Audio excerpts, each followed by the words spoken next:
예, 이항영의 뉴욕 앤 서울, 뉴욕 증시 분위기부터 오늘도 체크해야 될 게 꽤 있지요. MTN 이항영 전문위원 오셨습니다. 위원님 어서 오십시오.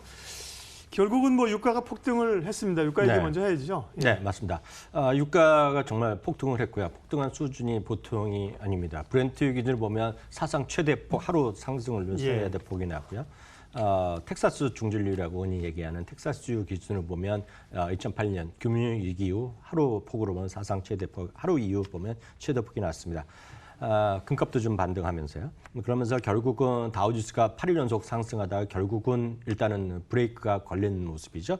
다우지수가 9일 만에 하락했고요. 흔히 중소형주로 분류되는 러셀 2000이 있습니다. 여러분 화면의 아래쪽 왼쪽이 되겠는데 아래 왼쪽 것이 되겠는데요. 중소형주로 분류되는 러셀 2000은 오늘도 상승했습니다. 그만큼 시가총액 상위주 중에서 중소형주로의 로테이션이 오늘도 이어졌다. 전체적으로 보면 가치주가 오늘도 좀 강했다라고 일단 이해하시면 좋겠습니다. 섹터별로 보면 어느 정도 당연하겠지만 에너지 섹터가 오늘 가장 많이 올라서 3.3% 올라갔습니다. 말씀드렸던 대로 하나씩 확인해 보면 유가는 사상 최대 브렌트유 그리고 말씀드렸던 대로 텍사스유 기준 보면 하루 상승포로 보면 2008년 이후 최대폭이 나온 그림을 여러분들 보시겠는데요. 갭 상승한 상태에서 좀 밀렸다가 다시 올라가는 그런 정도에서 일단 마감이 됐습니다. 물론 여러 군데에서 유가의 추가적인 상승을 얘기하고 있습니다. 골드만삭스가 가만히 있을 수가 없죠. 대표적인 IB인데요. 브렌트유 기준으로 75달러까지 갈 수 있다는 얘기하고 있고요. 특히 전제 조건을 달았습니다만 무력 충돌이 확산되면 85달러까지 전망도 있다라고 이해하시면 되겠습니다. 그렇지만 이게 정말 어느 정도까지 갈지는 가늠하기 쉽지 않습니다. 늘 말씀드리지만 주식도 어렵지만 진짜 더 어려운 것은 원유를 포함한 상품 그리고 역시 금가격 이런 것은 판단하기가 쉽지 않습니다. 환율 이런 것들. 왜냐하면 그런 것들 자체로 스스로 부가가치를 생산하는 게 아니거든요. 그러니까 이익을 창출하는 것도 아니기 때문에 철저하게 수급이라든가 철저하게 가격 논리를 움직이기 때문에 쉽지 않습니다.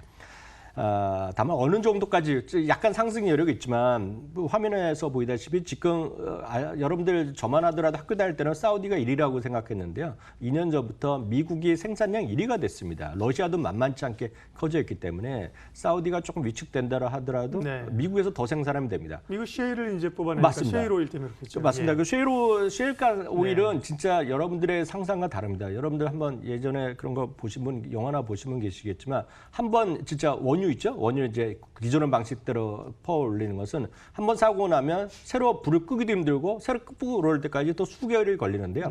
셰일가스는 저도 한번 다큐멘터리 보고 깜짝 놀랐는데 여러분들이 TV 켜고 끄는 거 있지 않습니까? 전등을 켜고 끄는 것과 같다라고 얘기할 정도입니다. 그만큼 쉽게 추가 생산할 수 있기 때문에 그래서 미국이 커졌기 때문에 유가가 그렇게 많이 오르지 않을 수도 있다라는 그런 주장도 있다는 거 참고하시면 되는 것이 바로 이런 그림을 갖고 여러분 이해하시면 되겠고요. 그 밖에 시장 관련된 한두 가지만 더 말씀드리겠습니다. 특징점은요. 미국의 자동차 노조가 파업을 선언하면서 GM 주가가 오늘 4% 이상 급락한 것이 특징이 되겠고요. 당연히 앞서 에너지 섹터가 갭 상승한 것도 다시 한번 보여드리겠습니다. 여전히 에너지는 가치주의 한 축으로도 사용되면서 지금 반등을 주도하고 있고요. 역시 여러 가지 어려운 얘기, 보복한다 얘기 뭐 여러 가지 하는 거 아닙니까? 트럼프 대통령이 완전히 장전 출정 준비돼 있다 얘기했다가 약간 뒤를 빠는 모습, 국방부 장관도 보고 있다. 물론 사우디는 보복 얘기하고 있는데 그러다 보니 당연히 여러분들 보시는 것이 우주 방위산업 ETF가 있는데요. 사상 최고가를 그대로 갔고요. 하나만 더 말씀드리면 중국의 산업 생산이 1990년 이후 산업 생산 그래프를 바로 보여드리면 이게 17년 만에 최저 수준으로 떨어졌습니다. 결국 이것은 예상보다도 안 좋은 수치가 나왔는데 그만큼 중국 한 축인 글로벌 한 축인 중국의 생산이 위축되고 있고 리커창 총리도 어저께인가요? 6% 경제 성장이 앞으로 힘들어질 수 있다는 얘기를 하고 있는데 그만큼 글로벌 경제에 대한 약간의 고민에 대한 모습이 나오고 있다라고 이해하시면 되겠네요. 예, 유가 얘기를 아무래도 조금 더 해야겠는데요. 이제 어디까지 오를 것인가에 대한 전망들이 좀 있고요.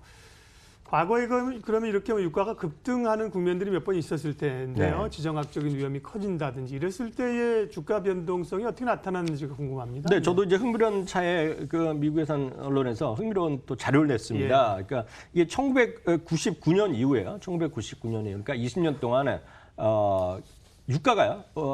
바닥 대비 5% 이상 급등한 것이 무려 75번 있었다고 합니다. 그러니까 예. 정확한 통계를 갖고 얘기하는 거거든요. 그러니까 그걸 제가 오늘 몇 개 지금 말씀드렸는데요.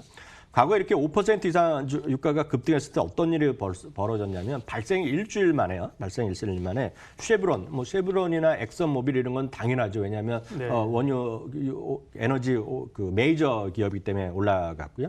또 하나는 캐터필러 이런 것이 올라갔는데 아마도 이런 공사를 하고 새롭게 유전을 개발하고 그러니까 예. 조금이라도 말은 좀 되는 것 같습니다. 캐터필러 올라갔고요. 보잉 이런 것도 올라갔습니다. 그리고 이런 것들이 1% 내에 올라갔고요. 쉐브론은 한 2% 가까이 올랐는데 이거 올랐던 확률이 평균적으로 한 65에서 70% 정도 확률로 일주일 동안 올라갔다는 얘기하고 있습니다. 다 올라가는 건 아니죠. 떨어진 것들이 있습니다. 일주일 동안에요. 다시 말씀드리면 1999년, 과거 20년 동안의 통계가 되겠는데요. 흥미로운 건요. P&G, 프록트 앤 갬블이 떨어졌고요. 맥도날드도 떨어졌고요. 존슨앤존슨도 떨어졌습니다. 월마트도 떨어지고 홈디포도 떨어졌는데 이게 흥미롭습니다. 필수 소비재나 이렇게 맥도날드 기름값 유전 올랐다고 유가 올랐다고 해서 안 갈 것이 아닌데 예. 저도 이제 곰곰이 따져보고 생각해보고 했더니 그런 거 저 같은 궁금한 사람이 있어서 설명이 나와 있습니다. 지금은 좀 덜 그렇지만 과거만 하더라도 예를 들어서 여러분들 세제를 쓰고 휴지를 사기 위해서 슈퍼에 간 거 아닙니까? 네. 자동차를 타고 가야 되니까 당장 하나도 없는 사람 가겠지만 운행 거리가 드라이브 하는 데에 대한 것들이 약간 줄어들었다는 겁니다. 그러다 보니 좀 그런 우려감이 주시장에 반영됐다고 합니다. 물론 요즘은 다들 온라인으로 하지만 과거 20년 동안에는 그랬다고 하고 이해하시면 되겠고요. 지금 더 중요한 것은 이제 지수가 되겠는데요. 일주일 동안요. 다우가 0.3% 올라갔고요. S&P 500도 0.5% 올라갔습니다. 확률은 64% 확률이었고요. 당연히 이제 안전자산이 되니까 금리는 하락하고 즉 채권값이 올라간 거가 되겠고요. 특히 확률이 63%로 마지막 건 금입니다. 금값이 1.1% 올라간 것도 통계상 확인할 수 있겠습니다. 네. 금은 뭐 아무래도 이제 유가가 오른다는 게 정황 국제 정세가 좀 안 좋고 불안하니까 네네. 금값도 좀 올랐을 걸로 보이고요. 특징주 좀 봐주십시오. 국내 증시 또 연관 지을 만한 기업은요. 네, 앞서 이제 미국의 방위산업 얘기했는데요. 예. 그 관련해서는 역시 우주, 항공, 방위산업, 특히 방위산업까지 하면 방위산업만 하면 1위 회사가 로키드 마틴입니다. 전체 우주, 항공 전체 다 하면 보잉이 1등인데요. 방위산업만 하면 로키드 마틴이 1등인 거랑 여러분들 뭐 아시는 분 계실 텐데요. 주가 정말 잘 가네요. 예. 이게 오늘도 또다시 예. 사상 최고가 같고요. 오늘도 2% 올라갔습니다. 많은 분들이 이렇게 많이 올라가는 거 어떻게 사냐 하지만 이익이 계속 늘어나고 있다는 거. 네. 그게 핵심 포인트다 말씀드리겠고요. 많은 분들이 이런 얘기를 하는데요. 지금 이래 무슨 전쟁 난다 뭐 이래서 올라간다. 물론 그것들이 계기는 될 수 있고 오늘 하루에 2% 올라간 건 뉴스 모멘텀이 되겠는데요. 저는 그거가 그동안에 올라간 거에 절대적인 이유다?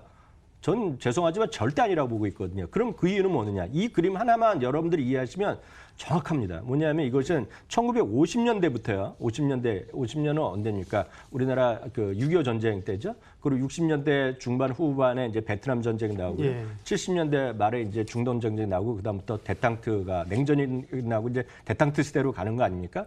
그쪽 고점을 이게 그림이 어떤 그림이냐면 세계 무기 교역량이다. 무기 교역량 자체인데요. 이게 냉전이 피크 이뤘을 때부터 대탕트 시대에 계속 내려가다가요. 이게 한 10년, 5, 6년 전부터 다시 올라가기 시작합니다. 이게 몇 가지 이유는 있겠는데요. 가장 중요한 것은 군 현대화입니다. 사람들이 줄어들면서 지상군 감축, 무기 현대화 이게 되겠고요. 어찌됐건 지역적인 어떤 작은 규모라도 지금 전쟁이나 이런 것들이 계속 있거든요.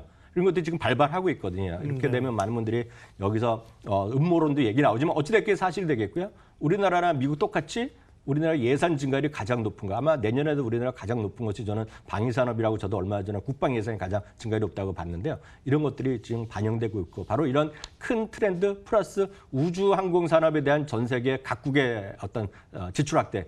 그것이 핵심 요인이다. 그렇기 때문에 여러분들 이런 거 보셔야 되겠고요. 이런 거 하면 굳이 한국에서는 이제 한국 항공 우주 같은 걸 하고 있는데요. 뭐 나쁘다는 것이 아니라 이런 것들은 기술적 매매하시면 되겠습니다. 네, 뉴욕 앤 서울 오늘도 이항영 전문위원 함께했습니다. 잘 들었습니다, 의원님.